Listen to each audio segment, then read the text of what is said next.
Phoenix mills limited के शेयरों में हाल ही में हल्की गिरावट देखी गई। शेयर करीब 3% तक नीचे गया, लेकिन इसके बावजूद कंपनी कंस्ट्रक्शन और रियल एस्टेट इंडस्ट्री में अपनी मजबूत पकड़ बनाए हुए है। बाजार में यह गिरावट ज्यादा बड़ी नहीं मानी जा रही, क्योंकि कंपनी की मौजूदा पोजीशन और परियोजनाओं का प्रदर्शन अच्छा रहा है। फीनिक्स मिल्स भारत में बड़े शॉपिंग मॉल्स और कमर्शियल प्रॉपर्टीज के विकास के लिए जानी जाती है।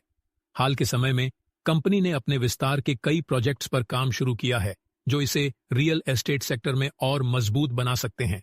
हालांकि शेयर बाजार में गिरावट का मुख्य कारण मेटल और ग्लोबल मार्केट्स में अनिश्चितता के चलते आई व्यापक बिकवाली को माना जा रहा है। बाजार विशेषज्ञों का कहना है कि फीनिक्स मिल्स के शेयरों में गिरावट के बावजूद इसका मूलभूत बिजनेस मॉडल मजबूत है। कंपनी के पास बड़े malls, premium real estate projects और किराए से मिलने वाली स्थिर आय का एक अच्छा बैलेंस है। इसके अलावा भारतीय शहरीकरण और बढ़ते कंज्यूमर डिमांड के कारण इस सेक्टर में लंबी अवधि में ग्रोथ की संभावना बनी हुई है। कंपनी ने हाल ही में कुछ नए मॉल्स और कमर्शियल स्पेसेस की योजनाएं शुरू की हैं, जिससे निवेशकों को उम्मीद है कि आने वाले समय में इसका प्रदर्शन बेहतर होगा। हालांकि बाजार में वर्तमान में जो गिरावट दिख रही है वह अल्पकालिक हो सकती है।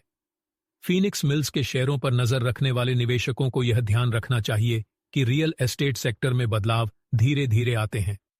कंपनी का ध्यान लॉन्ग टर्म ग्रोथ पर है और इसके मौजूदा प्रोजेक्ट्स और मजबूत पोर्टफोलियो से इसका भविष्य सुरक्षित दिखता है। भले ही शेयर में फिलहाल थोड़ी गिरावट आई हो, लेकिन बाजार विशेषज्ञ इसे चिंता का विषय नहीं मान रहे। रियल एस्टेट और कंस्ट्रक्शन इंडस्ट्री में फीनिक्स मिल्स की साख और उसकी योजनाएं निवेशकों को भरोसा दिलाने के लिए पर्याप्त हैं। ऐसे ही ताज़ा अपडेट्स के लिए हमारे चैनल को सब्सक्राइब करें